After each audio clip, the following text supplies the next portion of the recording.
যারা গরু আঁকতে পারেন না তারা আমার মতো এক্স এবং এইচ ব্যবহার করে গরু আঁকতে পারেন। এভাবে ছোট করে একটা এক্স দিয়ে এক্স এর নিচে এভাবে একটা গোল, সেখানে দুটো ফোঁটা দিয়ে গরুর নাক এবং মুখ দিয়ে দিতে হবে। এরপরে ডাইনে এভাবে কার্ভ লাইন, বামে কার্ভ লাইন, উপরেও কার্ভ লাইন দিয়ে চোখ দিয়ে দিতে হবে এভাবে। এরপরে দিয়ে দিতে হবে কানের কিছু অংশ, কানের উপরে অংশ দিয়ে নিচে অংশ দিয়ে এরপরে দিয়ে দিতে হবে দুই পাশে দুটো শিং। এরপরে এভাবে টান দিয়ে গরুর পিঠটা এঁকে ফেলতে হবে। এরপরে নিচে গলার অংশ দিয়ে সামনে একটা পা এভাবে এঁকে ফেলতে হবে। খুঁটটাকে এভাবে কালো করে রং করে দিয়ে পেছনে লেজের লাইন টেনে পা এঁকে দিতে হবে। পিছনের পায়ের খুঁটটাও কালো করে দিয়ে পেটের লাইন, এরপরে লেজটাকে সুন্দর করে এঁকে দিতে হবে। এরপরে গরুর যে বাট, এরপরে বাটের পিছন দিয়ে আর একটা পা এবং সামনে আর একটা পা এঁকে দিতে হবে। পা এঁকে এর খুঁটটা কালো করে দিতে হবে। এরপর রাবার দিয়ে মুছে ফেললে হয়ে গেল গরু। যারা খুব সহজে জোড়া কবুতর আঁকতে চান, আজকের ভিডিওটি তাদের জন্যে। প্রথমে এরকম একটা লাভ এঁকে মাঝখান থেকে এভাবে ঘুরিয়ে ঠোঁটের অংশ দিয়ে নিচে নামিয়ে নিয়ে আসতে হবে। পরে দিয়ে দিতে হবে ঠোঁট, এরপরে চোখ দিয়ে দিতে হবে, মাঝখানে একটা ফোঁটা। বাম পাশেও একইভাবে এভাবে ঘুরিয়ে ঠোঁটের এই ভাঁজটা দিয়ে নিচে নামিয়ে নিয়ে আসতে হবে এভাবে। এবার দিয়ে দিতে হবে ঠোঁট, ঠোঁটের পরে দিয়ে দিতে হবে চোখ। এরপর মাঝখানে একটা টান দিয়ে পাখনা হয়ে গেল। এবার একে দিতে হবে লেজ।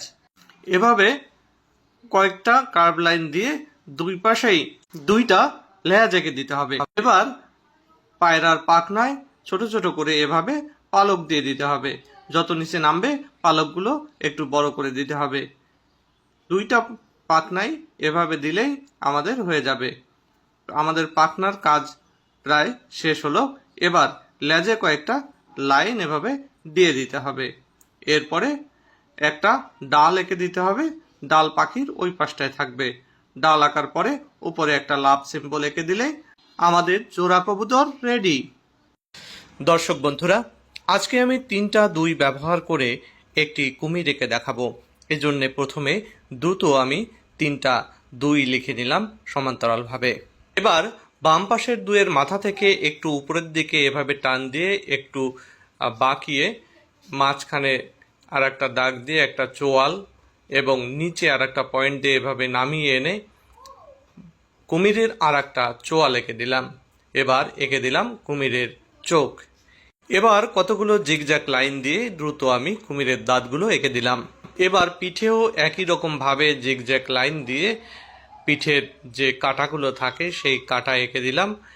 আর ডান পাশের দুইয়ের নিচ থেকে এভাবে বাঁকা লাইন টেনে পিঠের উপর থেকে এভাবে আর একটা লাইন টেনে কুমিরের লেজ এঁকে দিলাম। আবারও পিঠের কয়েকটা জিগজ্যাগ লাইন দিয়ে মাঝখানের দুইয়ের নিচ থেকে লাইন বের করে এঁকে দিচ্ছি কুমিরের সামনের পা।